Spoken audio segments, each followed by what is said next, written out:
GM, and welcome to From A to Z presents Variations on a Theme. I'm Zombie Shepherd. We're going to be talking about the meaning of large ideas by exploring them from their origins in etymology, philosophy, and history, and how that has evolved into the modern context of connotations and ideologies we associate with these large ideas. While I will not be able to encompass the entirety of these subjects within an episode, I still hope to explore the breadth and depth of these discussions as far as possible and over time. The ultimate point of these discussions is to open the realm of ideas through deeper understanding rather than floating on the surface of unspoken social consensus. What is not the point of these discussions is to be right or decide upon an objective truth. If you find yourself disagreeing with me, that's okay. And if I say things that may contradict your understanding, please feel free to respectfully discuss these things in the comments, the Discord channel, or DMs of any social community that we are friends in. So, should art require skill? Well, yes. And if it doesn't, then it's probably just entertainment or memetics, either for the sake of the performer or the witness.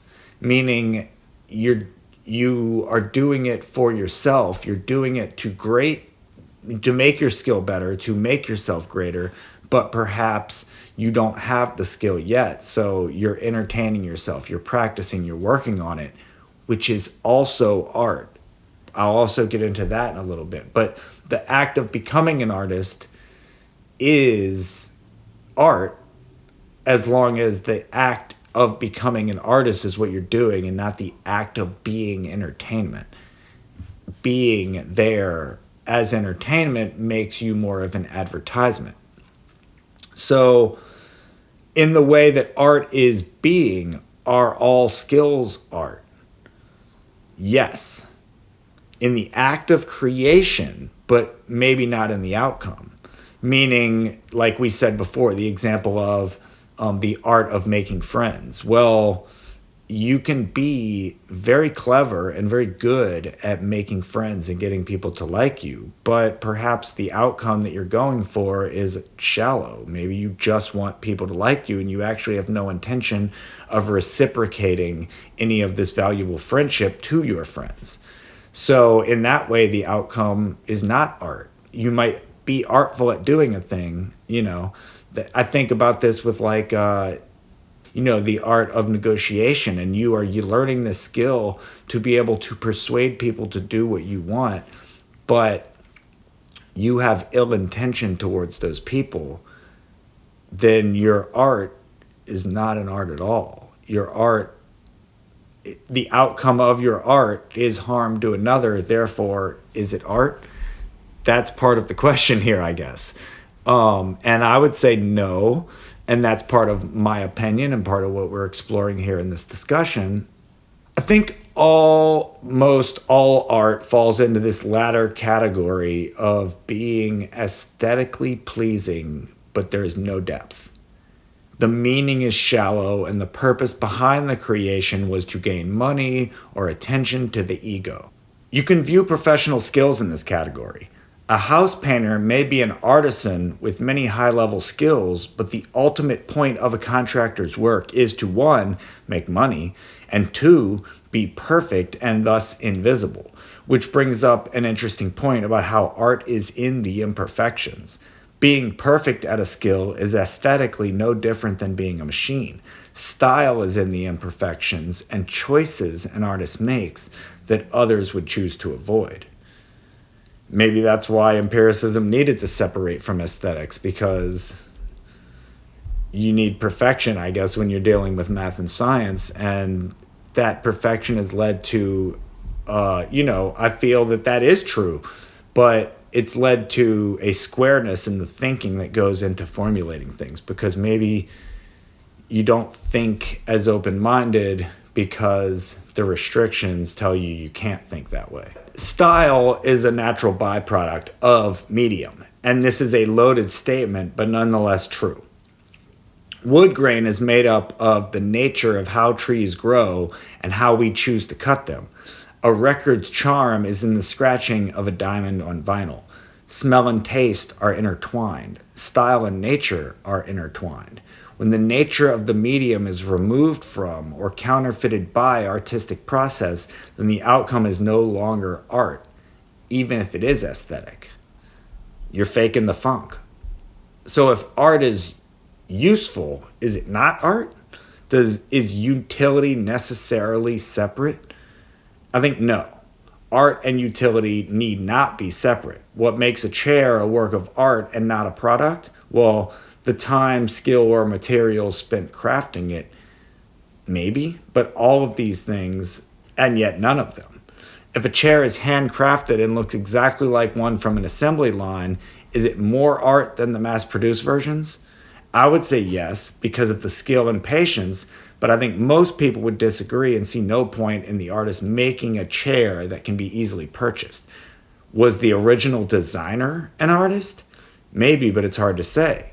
Most likely, it's just someone completing a job. If you take these two hypothetical chairs and put them next to each other in a museum and explain that one is machine made in under 5 minutes and the other is a handcrafted chair with over 25 hours of human workmanship put into it, with a little white card asking which one is art, do both chairs become art? Yes. So art is not only in the skill, but it is also in the context. Interesting. So what I've been alluding to, and we'll dive right into it now very violently. Does money ruin art? Yes. Although art and utility need not be separate, money is not utility. If the utility of the art is to make money, then it is only useful as a financial asset and less useful as art. Does that mean that any art that makes money is not art? No, I'm not saying that making money from your art makes it not art or you not an artist. It just means that there is a steeper climb up with intention. It is hard to stay true to intention while concentrating on making a marketable product. The compromises made for those that provide the money are usually compromising the work directly, the spiritual part of the work, the true meaning of it. Producers and investors will not allow a meaning that compromises profits, therefore, nothing taboo, controversial, or offensive. Any message that seeks to make a meaningful change in this world will inevitably touch on the taboo, controversial, or offensive elements of the society in which it exists. And this we even see in our digital platforms where certain subject matter is not allowed to exist or not as prominent. It's definitely suppressed. And you can say anything from like the political to sex workers and things like that. Like there is a lot of censorship that takes place in social media that affects our ability to have conversations, and it affects the ability of art to create those conversations because they end up getting stifled and shadow banned and everything else. So art is not just entertainment. It's not just aesthetically pleasing. And though it may be these things, it is not necessary. But entertainment is necessary for advertising. And that's where commerce destroys the spirituality of art. By forcing artists' ideas, skills, and personalities to compete in the market, they are forced into a game that takes away from the spiritual pursuit of tapping into the divine message being sent to them that they are trying to share with others. Advertising can never be art. It may be aesthetic, skillful, and poignant, but if the ultimate purpose behind an aesthetic or artistic pursuit is to make money, then its ultimate purpose cannot also be to convey a deeper meaning. I don't mean to be such an absolutist on this, but it seems that the push and pull and interplay of capital and spirituality are ultimately a battle between the spirit or the flesh. And when the flesh wins, the spirit loses. But when the spirit wins, the flesh shouldn't be forced to lose.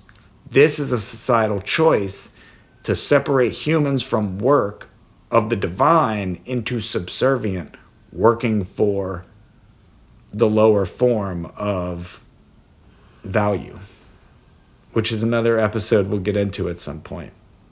We are working for the lower form of value by trading our time for money. There are no room for spiritual endeavors in the market, as they are inefficient and lead to lower bottom line productivity. It is a choice by society to demonize the creative person. Many may wonder why I keep referring to the divine and the spiritual in regards to art and the aesthetic, and it is because the power and urge to create is as primordial as existence itself, and when we tap into our creativity, we are tapping into the same source from which all life is born. Even in the smallest and most common acts of creation, like cooking, decorating, cleaning, crafts, all activities that can rely upon any amount of skill. That comes from that very core primordial life creation point, all of it.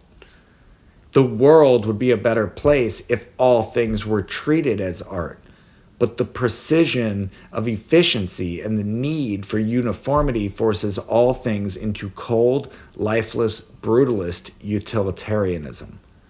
Art is only to take the edge off or to sell a non-artistic product. It's no longer used to hold up our walls. We mostly create from necessity at the moment of need. Our schedules force us into this pattern.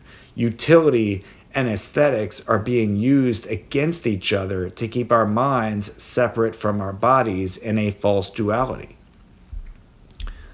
So can anything be art? Who decides what is art? Who decides how the meaning should be interpreted? These are the beautiful questions that cannot be solved by money, clout, and ego. Art is not in the creation, but the creating. It is not in the mere existence, but in the full experience of the creation. Art cannot exist without the artist or the witness. It is isolated from and yet dependent upon both. The meaning of life is to create, whether it is in the form of children, tools, agriculture, or other means of survival. Our ability to tap into the divine energies for purposes other than survival is something that sets us apart from other species on this planet, but redirecting those energies to tap into capital is a misdirection of those purposes that sours the creative experience into merely a tool for others to promote their products and their propaganda with.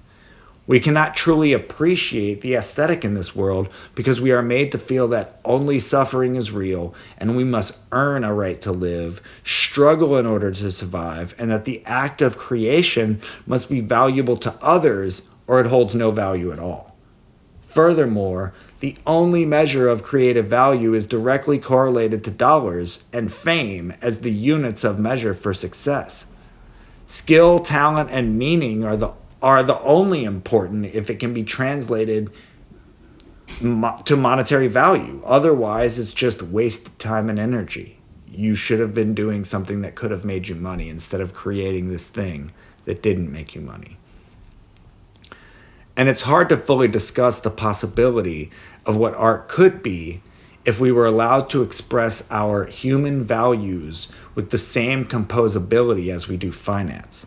It's equally hard to discuss artificial intelligence, automation, digital mediums, virtual spaces, and all other forms of collaboration, as all these conversations are morally focused on the financial ramifications rather than the spiritual effects on the human psyche and the evolution of the language and understanding of art, which is tantamount to the questions of our very existence.